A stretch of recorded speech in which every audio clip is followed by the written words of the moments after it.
Minhas caras, meus caros, eu me incomodo um tanto com o uso abusivo que se faz do adjetivo histórico. Talvez vocês já tenham me ouvido falar a respeito no programa da Coisa, e também já escrevi. Qualquer coisinha que acontece, se diz, oh, é histórico. Muitas vezes se confunde o sentido da palavra inédito com o sentido da palavra histórico, né? Não é porque nunca aconteceu que é necessariamente histórico. Porque nem sei, não se sabe o que vai acontecer no futuro. Alguém tem bola de cristal? A ocorrência pode se mostrar de uma danada irrelevância. Eu entendo, aliás, que essa palavra tem mais a ver com o que aconteceu antes do que com o que vai acontecer. E aí sim, a aprovação da reforma tributária pela Câmara, ontem e no começo dessa madrugada, segunda votação, merece o adjetivo de histórica. Por que essa aprovação é histórica? Porque a desordem tributária que está aí data ainda da década de 60 da ditadura militar. E na Constituinte de 88 se tentou criar o IVA e não se conseguiu, o Imposto sobre Valor Agregado, não é?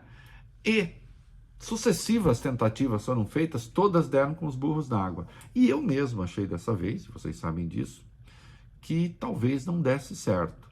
E olhe, deu certo. O texto foi aprovado com mudanças em relação àquilo que inicialmente se tinha pensado, mas por um placar formidável, 382 votos a 118 na primeira votação e 375 a 113 na segunda. Eram necessários apenas 308.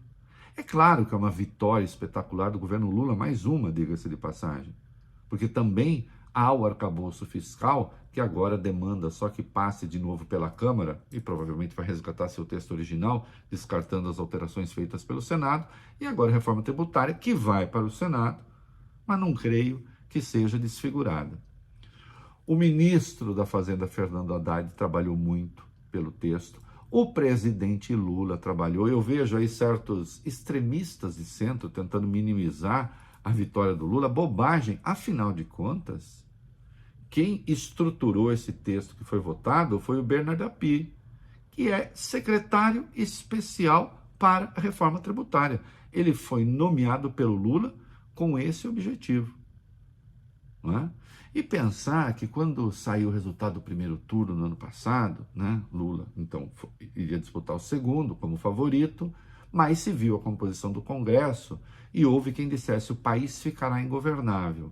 Bom, é preciso saber governar para que não fique ingovernável também, não é? E Lula sabe. Então, sim, vitória gigantesca. E aí, destacou Haddad, para as futuras gerações. Sim, os dois textos aprovados, arcabouço e reforma tributária, se projetam no futuro. Não é coisa só para esse governo. Embora fortaleça, obviamente, o governo. Olha aqui, um outro nome merece destaque, Arthur Lira. Gostem ou não, o fato é que a sua atuação foi fundamental para aprovar o texto e ele trabalhou muito por isso. Conquistando votos no União Brasil, no Republicanos, no PP, seu próprio partido, e diante da pressão absurda feita por Jair Bolsonaro, eu falo daqui a pouco daquela reunião patética do PL, em que tentaram esmagar o Tarcísio de Freitas, das grosserias do Bolsonaro contra a reforma, o Lira fez um discurso muito contundente. Ele, aliás, saiu da cadeira de presidente e foi discursar como um deputado da planície, o que é inusual. Presta atenção aqui. O candidato que apoiei nas eleições perdeu a eleição presidencial. Deixemos as urnas de lado e voltemos nossos olhos para o povo brasileiro. Reforma tributária não será na boca de ninguém joguete político. Reforma tributária não é instrumento de barganha política. Houve barganha, né? Mas tudo bem. No sentido de emenda e tal. Reforma tributária não é batalha político-partidária. Reforma tributária não é pauta de governo. Reforma tributária é pauta de Estado. Reforma tributária é o futuro do nosso país. Reforma tributária é segurança jurídica. E aqui, obviamente, está dando uma resposta a Jair Bolsonaro, porque ele começa dizendo o candidato que apoiei perdeu.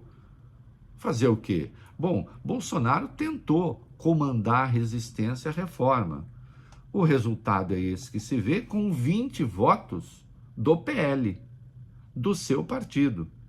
E aí houve a patetada a que se assistiu Tarcísio de Freitas foi até a reunião de deputados do PL e ouviu ali uma porção de grosserias, foi interrompido pelo próprio Bolsonaro, que disse: se o PL votar contra, a gente derrota. Mentira! Tirem-se os 20 votos que o PL deu e ainda se teriam 362 Jair Bolsonaro. Então não dependia do PL. Ricardo Salles dizendo como é que é mais fácil fazer estrada do que enfrentar a esquerda. E Tarcísio foi bem sucedido. Ele quis mudar o Conselho Federativo e conseguiu. Cada estado terá seu representante, mas decisões importantes terão de contar com o apoio de estados que reúnam pelo menos 60% da população. Tarcísio também teve uma pequena vitória nessa reforma tributária.